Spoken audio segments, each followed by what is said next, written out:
আজকে একটু বাক্যতত্ত্ব সম্পর্কে ধারণা।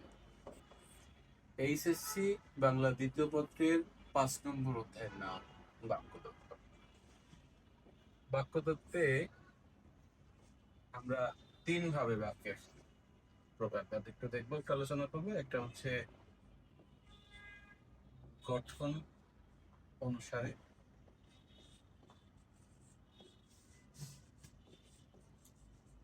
একটি বৈশিষ্ট্য অনুসারে, অন্যটি অর্থ অনুসারে। অর্থ অনুসারে বা অর্থানুসারে একসাথে লিখলে, সহজবদ্ধ রূপ লিখলে অর্থানুসারে। গঠন অনুসারে বাংলা বাক্য 3 প্রকার: সরল বাক্য, জটিল বাক্য এবং যৌগিক বাক্য।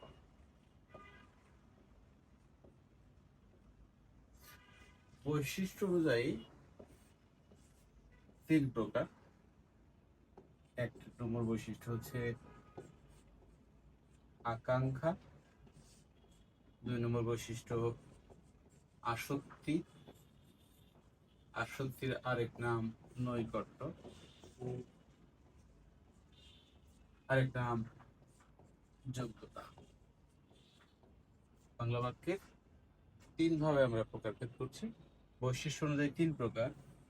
আকাঙ্ক্ষা, 3টি বৈশিষ্ট্য রয়েছে বাংলা বাক্যে: আকাঙ্ক্ষা, আসক্তি আর যোগ্যতা। আর অর্থ অনুসারে বাংলা বাক্যের শ্রেণীবিভাগে যদি যাই, প্রথমে পাবো বিবৃতিমূলক বাক্য, বিবৃতিমূলক বা বর্ণনামূলক বাক্য। এই বাক্যটি আবার 2 রকম। একটি হচ্ছে অস্তিবাচক বাক্য, অস্তিবাচক বাক্য এবং নেতিবাচক বাক্য। এছাড়া রয়েছে অনুজ্ঞামূলক বাক্য, অনুজ্ঞামূলক বাক্য,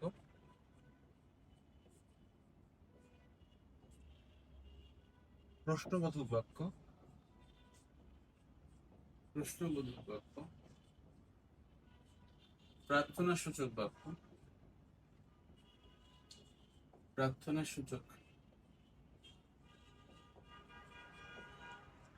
বাক্য এবং বিস্ময় সূচক বাক্য। বিস্ময় সূচক বাক্য।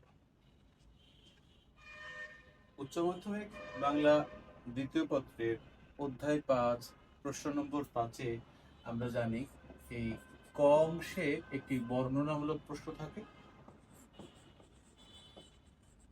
অথবা খ অংশে থাকে বাক্য রূপান্তর কর, অর্থাৎ অর্থের কোনরূপ পরিবর্তন না করে এক ধরনের বাক্যকে অন্য ধরনের বাক্যে পরিণত করার নাম বাক্য রূপান্তর।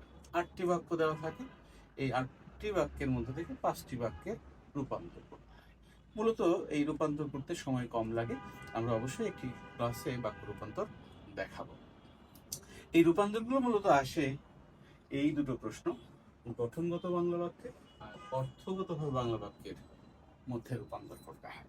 সরলকে জটিল, জটিলকে সরল, সরলকে যৌগিক, যৌগিককে সরল অথবা জটিল। বিবৃতিমূলক বাক্যকে অনুজ্ঞা, অনুজ্ঞাকে বিবৃতি, অনুজ্ঞাকে প্রশ্নবোধক, অথবা অস্তিকে নেতি, নেতিকে অস্তিবাচক বাক্যে পরিণত করা। বাক্যতত্ত্বে চ্যাপ্টারে আসলে বাক্য কি এ সম্পর্কে একটু না বললেই নয়। এক বা একাধিক পদ যখন সুবিন্যস্তভাবে বক্তার মনের ভাব শ্রোতার নিকট স্পষ্টভাবে প্রকাশ পায়, তাকে আমরা বলি বাক্য। বাংলা ব্যাকরণের 3 নম্বর ভাগ বাক্য তত্ত্ব চ্যাপ্টার: ধ্বনিতত্ত্ব, শব্দতত্ত্ব, বাক্যতত্ত্ব চ্যাপ্টার। এই চ্যাপ্টারে এই 3টি প্রশ্ন পড়লে সবসময় আমরা একটি প্রশ্ন সবসময়ের জন্য কমন পাবো। আবার কেউ এই ভুলটি করো না, এবছর গঠন অনুসারে এসেছে, আমি এটা বাদ দিয়ে 2টো প্রশ্ন পড়বো, তাহলে কিন্তু তুমি ধরা খেতে পারো।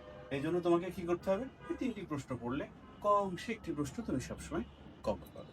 খুব সহজ বিষয়। আমরা যখন কথা বলি, এই দুজনের কথোপকথনের মধ্যে যদি আমার সবটুকু ভাব প্রকাশ পায়, তাহলে আমরা বলি আকাঙ্ক্ষা গুণ রয়েছে।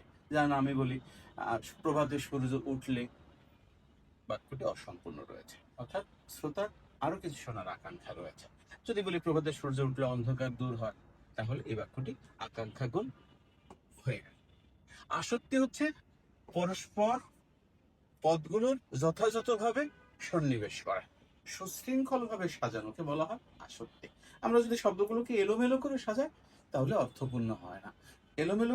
এলোমেলো না সাজিয়ে যদি কর্তা, কর্ম এবং ক্রিয়া অনুযায়ী গঠন অনুসারে চমৎকার করে সাজায়, তাহলে বুঝবো সেটা আসক্তি বা নৈকট্য। বাক্যের অন্তর্গত পদগুলোর অর্থগত এবং ভাবগত মিলকে বলা হয় যোগ্যতা। হাতি আকাশে ওড়ে বাক্যটি সার্থক নয়। আকাঙ্ক্ষা এবং আসক্তির গুণ ঠিক থাকলেও এই বাক্যটি অর্থপূর্ণ নয়, কারণ এটি বাস্তবসম্মত নয়। অর্থগত এবং সত্যগত এবং ভাবগত ভাব ঠিক থাকলে আমরা বলি ওই বাক্যটি যোগ্যতা সম্পন্ন। বাংলা বাক্যের যোগ্যতার সাথে আরো কিছু বিষয় জড়িত, বিশেষ করে যেমন বাহুল্য দোষ, উপমাগত, বাগধারাগত, প্রবাদ প্রবচনগত, বানানগত, নানান রকম আলোচনা হতে পারে।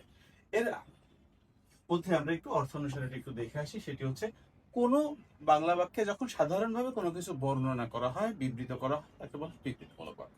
কোন বাক্য দ্বারা হ্যাঁ বোধক বা না বোধক অর্থ প্রকাশ করলে তাকে কি বলে? বিবৃতিমূলক। বিবৃতিমূলক বাক্য কয় প্রকার? দুই প্রকার, অস্তিবাচক, নেতিবাচক। এক কথায় হ্যাঁ বোধক বাক্য অস্তিবাচক বাক্য, না বোধক বাক্য নেতিবাচক বাক্য। আমি কাজটি করতে পারি, আমি বাংলাদেশের নাগরিক, মানুষ মরণশীল, এগুলো সব অস্তিবাচক বাক্য। আমি কাজটি করতে পারি না, তাকে ছাড়া আমার চলবে না, অর্থাৎ না বোধক বাক্যটিকে বলছি নেতিবাচক বাক্য। যে বাক্য দ্বারা আদেশ, উপদেশ, নিষেধ বোঝায় তাকে বলা হয় অনুজ্ঞামূলক বাক্য। একটু বলে রাখি, অনুজ্ঞা ক্রিয়াপদের বানানে ওকার হতে হয়। তুমি কাজটি করো, দেশের সেবা করো, মন দিয়ে পড়াশোনা করো, ইত্যাদি। যে বাক্য দ্বারা কোনো প্রশ্ন করা বোঝায় তাকে প্রশ্নবোধক বাক্য বলে। প্রশ্নবোধক বাক্যের শেষে অবশ্যই প্রশ্নবোধক সাইন দিতে হয়। তুমি কার মা বাপের ছেলে। প্রশ্ন প্রার্থনা সূচক বাক্য, যে বাক্যে প্রার্থনা বোঝায় তাকে বলা হয় প্রার্থনা সূচক বাক্য। আল্লাহ তোমার মঙ্গল করুক, ঈশ্বর তোমার মঙ্গল করুক, ইত্যাদি।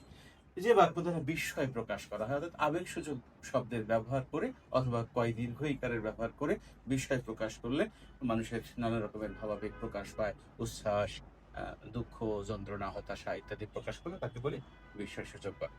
এখন একটু বলি, যে বাক্যে একটি উদ্দেশ্য বা কর্তা, একটি বিধেয় বা সমাপিকা ক্রিয়া থাকে। যেমন সাদমান ভালো ছেলে, কার সম্পর্কে বলা হলো? সাদমান সম্পর্কে। সাদমান হচ্ছে উদ্দেশ্য, ভালো ছেলেটা হচ্ছে বিধেয়। তাহলে যে বাক্যে একটি উদ্দেশ্য, একটি বিধেয় থাকে তাকে বলা হয় সরল বাক্য। আর জটিল বাক্য হচ্ছে একটি প্রধান খণ্ড বাক্য, একটি আশ্রিত খণ্ড বাক্য, একটি বাক্য অন্য বাক্যটির উপর নির্ভরশীল থাকে, তাকে বলা হয় জটিল বাক্য। একটা বাক্য আর একটা বাক্যের উপর সাপেক্ষ ভাবে থাকে। সবসময় আশ্রিত খণ্ড বাক্যটি শুরুতে থাকে, সবসময় স্বাধীন খণ্ড বাক্যটি বা স্বাধীন খণ্ড বাক্যটি বা প্রধান খণ্ড বাক্যটি পরে থাকে। আমরা জানি যখন যে, সে, যিনি, তিনি, যার, তার, যেই না অমনি, যেভাবে সেভাবে, অর্থাৎ সাপেক্ষ সর্বনাম আর সাপেক্ষ যোজকের ব্যবহার করলেই হয়ে যায় জটিল বাক্য। যেই না আমি বাস থেকে নামলো, অমনি বৃষ্টি শুরু হলো, যার ব্যথা সেই জানে, স্যার যেই না স্যার আসলেন অমনি আমরা উঠে দাঁড়ালাম। যদিও সাদমান ভালো ছেলে, তবু মাঝে মাঝে একটু কম কলেজে আসে, যদিও তার পরীক্ষা খারাপ হয়েছে তবু সে প্রত্যাশিত নম্বর পেয়েছে। অর্থাৎ এই যে বাক্যগুলো, এই বাক্যগুলোকে বলছি জটিল বাক্য। একটা বাক্য আরেকটা বাক্যের উপরে নির্ভরশীল। আর যোগী বাক্য কোনটা? পরস্পর নিরপেক্ষ একাধিক বাক্য যখন যোজক দ্বারা যুক্ত থাকে। আমরা পদ প্রকরণে পড়েছিলাম পদ 8 প্রকার, বিশেষ সর্বনাম, বিশেষণ, ক্রিয়া, ক্রিয়া বিশেষণ, অনুসর্গ, আবেগ, যোজক। যোজক কি? শব্দ, পদ বা বাক্যকে যুক্ত করে, একাধিক বাক্যকে যুক্ত করে একটি বাক্যে পরিণত করে, তাকে বলা হয় যোজক। অর্থাৎ যোজক দ্বারা যুক্ত বাক্য কি বলি? যৌগিক বাক্য। যৌগিক বাক্য গঠন কি? দুটোই নিরপেক্ষ বাক্য, মাঝখানে কি থাকবে? যোজক। আর একটু বলে রাখি, নবম শ্রেণী, দশম শ্রেণীর শিক্ষার্থীদের জন্য একটু বলে রাখি, যৌগিক বাক্যে একাধিক সমাপিকা ক্রিয়া থাকে, সরল বাক্যে একাধিক অসমাপিকা ক্রিয়া থাকে। আর আমরা জানি আবার জটিল বাক্যে খণ্ড বাক্য থাকে 3 প্রকার, বিশিষ্ট স্থানীয়, বিশেষণ স্থানীয় এবং ক্রিয়া বিশেষণ স্থানীয় খণ্ড বাক্য। তোমরা যদি এই বাক্যতত্ত্বের 3টি থিওরিমূলক প্রশ্ন ভালোভাবে শিখে নিতে পারো, তাহলে যখন বাক্য রূপান্তর করব তখন তোমাদের এই পাঠটি বুঝতে খুব বেশি সহজ হবে। আজকে এই পর্যন্তই, পরের ক্লাসে আবার দেখা হবে। ধন্যবাদ।